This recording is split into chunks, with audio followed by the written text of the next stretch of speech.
Hello there. In this video, we're going to be looking at the domain of a function and how to find and describe the domain of a function using set notation.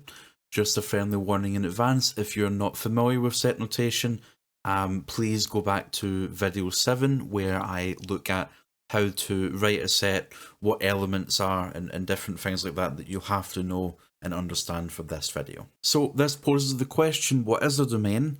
And in order to understand what a domain is, what we really have to ask ourselves is, what is a function? So what is a function? Well, a function is simply a relationship between two sets of numbers. One of these sets of numbers we call a domain, and the other set of numbers we call the range.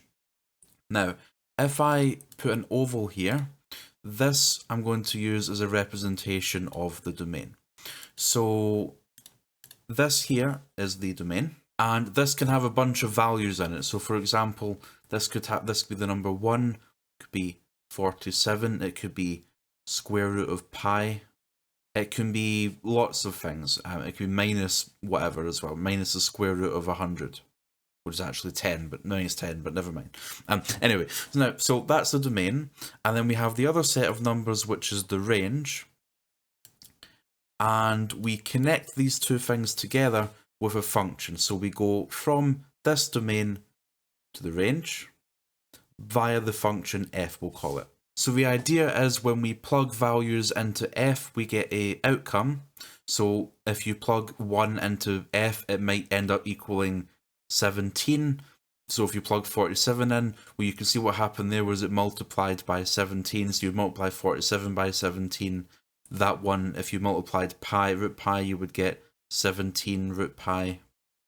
That one you get minus 170. I'm not sure what this one would be, but you can work it out, 47 times 17. But that would be an example. So the domain is a set of numbers that you can plug into f and get an outcome, and those outcomes are what we call the range. So if we write this more generally, we can say that the domain takes values of x, plugs it into a function, and you outcomes values of y. So here we have an example. We're being asked to state the domain of the function f if f of x equals 2x minus 7. So let's have a look at this function. We can see that we can plug in any value of x here, and it will be fine. If I were to plug in 1, then we would get 2 times 1, which is 2, minus 7 is minus 5. If I were to plug in 0, then we would that 2x term would disappear, and we'd end up with minus 7. You can plug in negative values and all of that. So the domain of this function is very simply just, we write it like this: the domain of f, which we write as dom of f, equals, and this is where set notation comes in. So it's a set of numbers, so we open it up, and it will be x is an element of R. So we're basically saying here that x can be any real number you want. It could be pi, it could be anything. And that's actually it. So that's the domain of the function. There's no conditions on this at all. So here are some things to look out for when you're analysing the domain of a function. The first one is a division by 0. So if I take, for example, 1 over x, I couldn't put 0 into this, because if I did, then I would get 1 divided by 0, and we can't do that. So the way that we actually investigate this is by looking at the denominator. If there's a denominator of any form, any division, we write the denominator and we say this cannot equal 0. Because again, if it did, then we wouldn't be defined because we can't divide by 0. Another thing to look out for would be square roots. So for example, simply the square root of x. I could plug in basically any positive value into here, that's fine. I could also plug in 0 into here, that's fine, because the square root of 0 is just 0.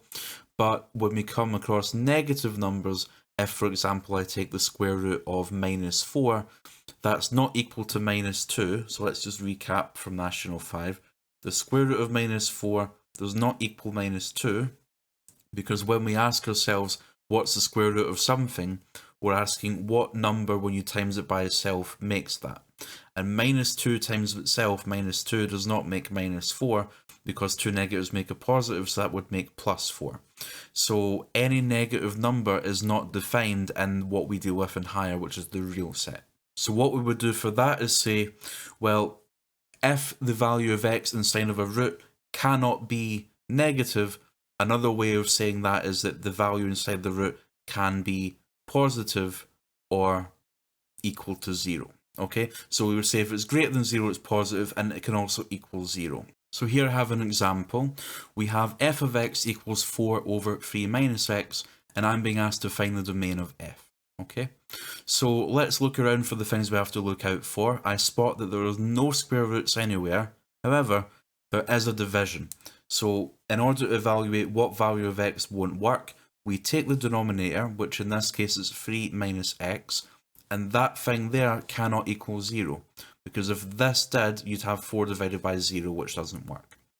Then we can solve for x, so we'll move the 3 over, and that will be minus x cannot equal minus 3. Multiply both sides by minus 1, we'll get x cannot equal 3. So that makes sense, because if x did equal 3, you'd have 3 minus 3, which is 0, and we can't have that. So we're saying x can't be 3. Can be anything else though. I mean, x could be 3.1, right? Because that would then be minus 0.1 in the end. X could be pi, x could be 17 quintillion. It can be anything other than 3, alright? Now we would state the domain as follows then. So we would say the domain of f equals the set. So it's again x and r, so x can be any real number. Now I'm going to introduce a new piece of notation that will be this colon. So this colon in this context means such that. And that's a fancy way of saying it can be x and r, but there's some conditions. So x and r such that, in this case, x does not equal 3. So you just put your conditions that you found in there, and that will be your domain of the function. In this example, we again look for things that we can't have. So here there are no divisions. However, there is a square root. So we remember that the insides of the square root cannot be negative, which is another way of saying that this term here in the end must be greater than or equal to 0. So we say 3x plus 5 must be greater than or equal to 0, and then solve this inequality. So we'll then say 3x must be greater than or equal to negative 5, and so x must be greater than or equal to negative 5 divided by 3. And this is again the only condition that we require. So we say that the domain of f equals the set of all values that you want, so x is an element of the real set of numbers, such that x must be greater than or equal to negative 5 over 3. So x must be greater than or equal to minus 5 over 3. Because if it were any less than this, this would end up being negative, and we can't evaluate that in the real set of numbers. So here in our last example, we have f of x is x plus 2 over x minus 2 minus x minus 4 over the square root of 4x minus 16. And we want to find the domain of this. So let's look for any problems. So in this first term here, I see there's a division. So we know that the denominator cannot be 0. So x minus 2 cannot be 0. And solving that for x, we then realize that x cannot be 2. Otherwise, there's no problems there. In the second term, we see again there's actually a unique case here. We have a square root and it's also a division at the same time. So we have to worry about two things there. So we'll consider first the inside of the square root. So we know here that 4x minus 16 must be greater than or equal to 0 to satisfy the idea that we can't have negative square roots. So that must be greater than or equal to 0. And solving this inequality, we get 4x there must be greater than or equal to 16, and so x must be greater than or equal to 4, right? But then we also know that the whole thing, including the square root, cannot be equal to 0. So that whole denominator there, 4x minus 16, all of it, that can't be equal to 0. So let's solve this. So we'll square both sides, and that'll get rid of the square root. So you'll just stick, because 0 squared is 0. So you'll get just 4x minus 16 cannot be equal to 0. And in a similar fashion, how we solve that, we will just get that x cannot equal 4. Okay. Now, it's important to see that when you have multiple parts of the domain like this, is to look at it all and see what would be the ultimate end result. So for example, looking at these two here, which we got from this second term, we are saying that x must be greater than or equal to 4, but then we're saying x cannot be equal to 4. So the sort of end result of that is that x must be greater than 4 then, right? Because if it can't be 4, then it has to just be greater than 4 in that case, right? Then if you look over here to this part, we are saying here that x cannot be equal to 2. But if we now know that x must be greater than 4 to satisfy this second part, then saying that x cannot be equal to 2 is unnecessary to state, because it could never be 2 if x is greater than 4.